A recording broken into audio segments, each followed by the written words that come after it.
हमें कुछ सूत्रों से पता चला, सिरसा जी ने बताया कि बुराड़ी में उन्होंने आर्टिफिशियल रेन कराई है। तो हुई है क्या बारिश? नहीं कराई, नहीं हुई यार ऐसे बदनाम मत करो यार, है। ऐसे सरकार को बदनाम मत करो, सच बताओ। बिल्कुल बारिश नहीं हुई है, झूठ बोल रहे हैं और बहुत ज्यादा पॉल्यूशन हो रहा है। और छतरी के बिना घूम रहे हैं सब लोग। ये तो बारिश नहीं हुई ना भैया। अरे सिरसा जी इतनी बारिश, घनघोर बारिश करा रहे हैं। मोदी क्या किए? मोदी जी झाल बजाए, डीजल कर दिए 100 रुपया लीटर, पेट्रोल 110 रुपया लीटर, सरसों तेल 200 रुपया लीटर। बच्चे को हमको पढ़ाना है तो भैया बच्चा पहले पढ़ाते थे 15 से पहले बीटेक में 3 लाख में, अब लगता है 20 लाख। दोस्तों, भारतीय जनता पार्टी कहती है कि वो अदालतों का बहुत सम्मान करती है, लेकिन बीजेपी शासित राज्य का एक बड़ा अधिकारी जिसे और बड़ा शायद बनना हो, इसीलिए उसने सुप्रीम कोर्ट के एक आदेश को साइडलाइन कर दिया था और उसके बाद अपना खुद का एक आदेश जारी कर दिया, जिससे कम से कम जो बीजेपी के खिलाफ आवाजें उठ रही हो उसे शांत किया जा सके। और इतना शांत किया जा सके कि जैसे ही उस अधिकारी ने वो सुप्रीम कोर्ट के आदेश को साइडलाइन किया और अपने आदेश को उस पर थोप दिया, तो उसके बाद बीजेपी के तमाम नेता उतर आए। मिठाई खिलाई जा रही थी, गले मिला जा रहा था, आतिशबाजी हो रही थी, लेकिन लेने के देने पड़ गए भाई। वो भी दिखाऊंगा कहां क्या हो गया। आपको यह भी दिखाऊंगा कि जब सच दिखाने से भागने लगे इस देश की गोदी मीडिया, तो कैसे एक नेता को न केवल पत्रकार बनना पड़ता है, बल्कि जो खुलासा किया जाता है उससे गहलक सूख जाता है। वैसे तो कई और पत्रकार भी हैं, कई चैनल भी हैं जो सच्चाई दिखाने से भागते नजर आते हैं। साहिब की हुजूरी जो करनी है वही करते नजर आ रहे हैं। वो भी आपको दिखाऊंगा कि इस देश के अंदर कितने बड़े बड़े मुद्दे हैं, उन मुद्दों को दिखाने से कैसे बचती है इस देश की गोदी मीडिया। तमाम खबरें हैं, देखते जाइएगा। नमस्कार, मैं हूं प्रज्वल गौतम और आप देख रहे हैं the live TV. The live TV, सच सबसे आगे।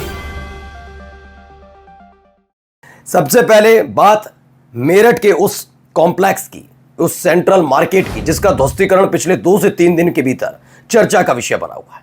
लगातार बुलडोजर चल रहा था। पहले एक महिला ने आवाज बुलंद की, उन्होंने बताया हम बॉयकॉट करते हैं बीजेपी का। लगा एक महिला ही तो है, क्या कर लेंगी, लेकिन देखते ही देखते वहां के लोग सड़क पर उतर आए। उन्होंने नारेबाजी शुरू कर दी। नारेबाजी क्या थी वो बता देता हूं। मोदी तेरे राज में, योगी तेरे राज में, कटोरा आ गया हाथ में। जैसे ही आवाज गूंजने लगी, समझ में आया ये तो अपने ही सपोर्टर हैं, जिन्होंने हमारे लिए अपनों के साथ भी द्वंद्व या फिर संघर्ष या फिर विवाद करने से पीछे नहीं हटे। ऐसे कट्टर जब समर्थक है तो आखिरकार कार्रवाई कैसे हुई? तो उसके बाद क्या हुआ दिखाता हूं। सुप्रीम कोर्ट को चुनौती देते ही नब गए कमिश्नर। मेरठ के अवैध सेंट्रल मार्केट में ध्वस्तीकरण के बाद मंडलायुक्त हैं ऋषिकेश यशोद भास्कर। उनका एक अनोखा आदेश आया। इस आदेश में उन्होंने सुप्रीम कोर्ट के आदेश से हो रहे दुकानों के ध्वस्तीकरण पर रोक लगा दी। सुप्रीम कोर्ट के आदेश पर मंडलायुक्त ने रोक लगा दी। फिर सुन लीजिए क्या कह रहा हूं। सुप्रीम कोर्ट के आदेश पर एक मंडलायुक्त ने रोक लगा दी। नाम क्या है? ऋषिकेश यशोद भास्कर। अच्छा, ये रोक क्यों लगाई होगी आप तो समझ ही सकते हैं। मैंने आपको बताया ना, इस देश के अंदर, खासकर उत्तर प्रदेश के अंदर, अधिकारियों में एक होड़ चल रही है। कौन सबसे ज्यादा सरकार के करीब आकर प्रमोशन पाले, इसकी होड़ वो तब से शुरू होती है जब से एक अधिकारी महोदय जो पुलिस नियमावली है उसको खूंटी पर टांग कर बयान देते हैं, जिसका पूर्व डीजीपी ने भी विरोध किया। ये बयान वाकई बहुत संवेदनशील है, बहुत गलत बयान है, लेकिन उस बयान का समर्थन करने खुद उत्तर प्रदेश के मुख्यमंत्री उतर आए थे। बयान क्या था? हाथ है, ये हाथ है, चेहरा है, जो भी है, वहां रंग पड़ जाए तो उसके बाद भावना हाथ हो जाए, उसके बाद ज्यादा दिक्कत हो, उसके बाद शरीर का वो हिस्सा काट लो।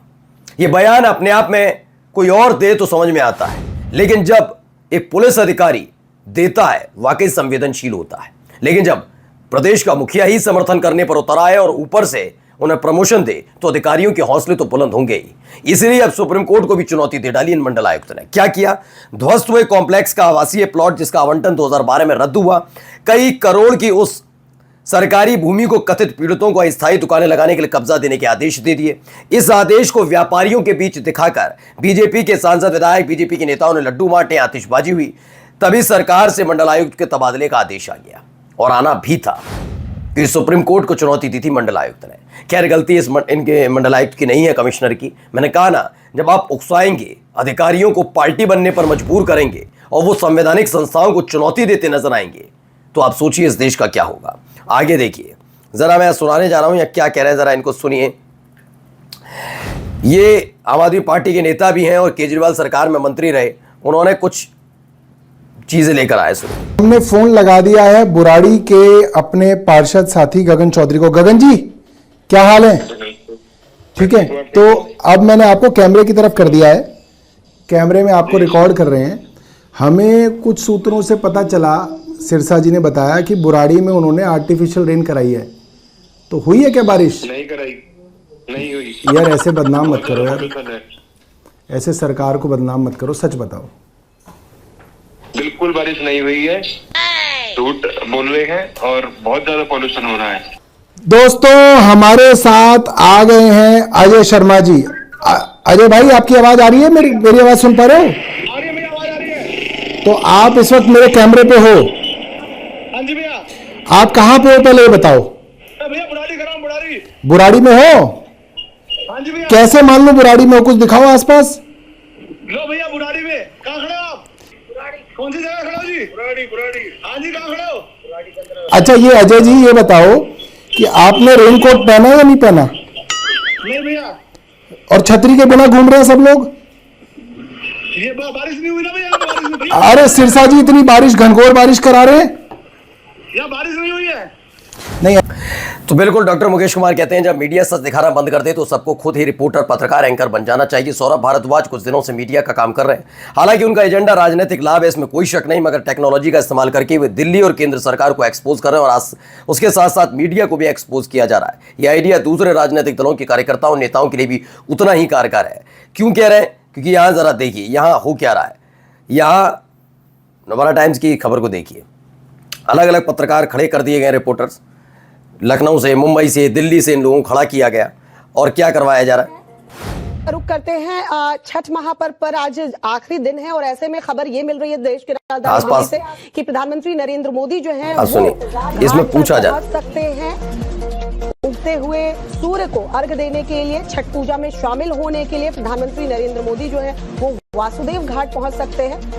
घाट के आसपास सुरक्षा के कड़े बंदोबस्त किए गए हैं। भावना ने बताया भी था कि किस तरह से इंतजामात किए गए हैं। इंतजार यही कि तो दिल्ली में, मुंबई में हर जगह खड़ा किया गया। अभी लिखते हैं साहिब के लिए बिस्लेरी वाली यमुना तैयार करी, बड़े सरकारी पत्रकार लगा दिए थे यमुना घाट पर। मीडिया में खबरें चलने लग गई थी साहब के आने की, लेकिन सौरभ भारद्वाज ने सब चौपट कर दिया। ईडी की रेड के बाद से सौरभ भारद्वाज एकदम फायर बन चुके हैं। इससे पहले भी सौरभ भारद्वाज ने बताया था कि कैसे कृत्रिम एक घाट बनाया गया, उसमें पानी भरा गया अलग से, साफ सुथरा पानी, जिससे कि अगर वहां आए तो मीडिया को यह दिखाओ, मोदी जी भी इसी में करें सब काम। और उसके बाद श्रद्धालुओं के लिए वही व्यवस्था जो एक वक्त में प्रयागराज के कुंभ में हाल ही में वीवीआईपी से अलग हटकर आम लोगों के लिए हुई थी। और उसके बाद क्या हुआ था सबको पता है। तो दूषित, भीड़ भाड़, जाम, धक्का मुक्की, इसमें सब आम आदमी रहेंगे। वीआईपी लोगों के लिए और पत्रकारों को दिखाने के लिए यह व्यवस्था की जाएगी और इसीलिए नेताओं को पत्रकार बनना बहुत जरूरी है। अब आइए एक और खबर जिस पर बोलना चाहिए मीडिया को, लेकिन नहीं बोलेंगे। यहां बोला जरूर था, इतिहास रच दिया। इजराइल में तमाम उत्तर प्रदेश के नौजवानों को रोजगार दे दिया योगी आदित्यनाथ ने। जब उन रोजगार वालों से पूछा गया था, हमारी एक सहयोगी हैं प्रज्ञा मिश्रा, उन्होंने एक बार सवाल किया था उसी दौरान जब इजराइल भेजे। उन्होंने कहा जब यहीं रोजगार नहीं तो जाना ही पड़ेगा। पूछा जा रहा था इजराइल में तो संघर्ष चल रहा है, बम गोले बारूद दागे जा रहे हैं, तो कह रहे जाना ही पड़ेगा, परिवार पालना है। अब देखिए दूसरा खेल शुरू हुआ है। विदेश में बेचे जा रहे भारतीय बेरोजगार। आगरा पुलिस ने तोड़ा साइबर गैंग का जाल, 2 अरेस्ट। योगी आदित्यनाथ जी बयान देते हैं यूपी में कोई रोजगार ही नहीं है। प्रधानमंत्री हर वर्ष 2 करोड़ रोजगार देने का वादा करके सत्ता में आए, फिर विदेशों में क्यों बेचे जा रहे हैं बेचारे हमारे रोजगार। सोचिए योगी आदित्यनाथ ने तो विधानसभा के अंदर इस बात का जिक्र कर दिया था और खुद की अपनी पीठ थपथपा दी थी कि मुझ जैसा मुख्यमंत्री कोई नहीं हो सकता जो इतना रोजगार देते।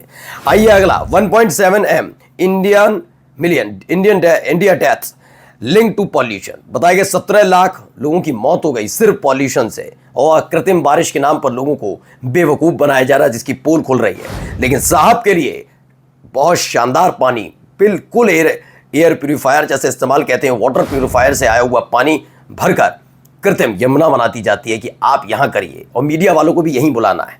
आइए अगली खबर जरा देख लीजिए, यहां क्या कहते हैं। इस खबर को भी मीडिया वाले दिखा दो, क्या बात है। आप बताइए क्या नाम हुआ आपका? पंकज कुमार। आए थे मोदी जी बेगूसराय, कैसे हैं बेगूसराय वाले मोदी जी के भाषण के बाद? हाँ, वो वहीं बगल में मेरा घर था, मैंने देखा जहाँ हवाई अड्डा पर हुआ थे ना, वहाँ से आधा किलोमीटर हट के एनएच पर ही घर था। हम देखे महिला लोग कह रही थी कि अब भैया हमरा लेके आयल है, आ गाड़ियों लेके भाग गए, खाइयो नहीं दिल के। आप कहिए तो मैं वीडियो दिखा दूं। मोदी क्या किए? मोदी जी झाल बजाए, डीजल कर दिए 100। अब ये कह रहे हैं कि मोदी जी ने विकास किया है ना, 25,000 वाला सोना 1,35,000 कर दिया। बेटी की शादी में सोना देना मुश्किल है, चांदी तो देना पड़ेगा ना।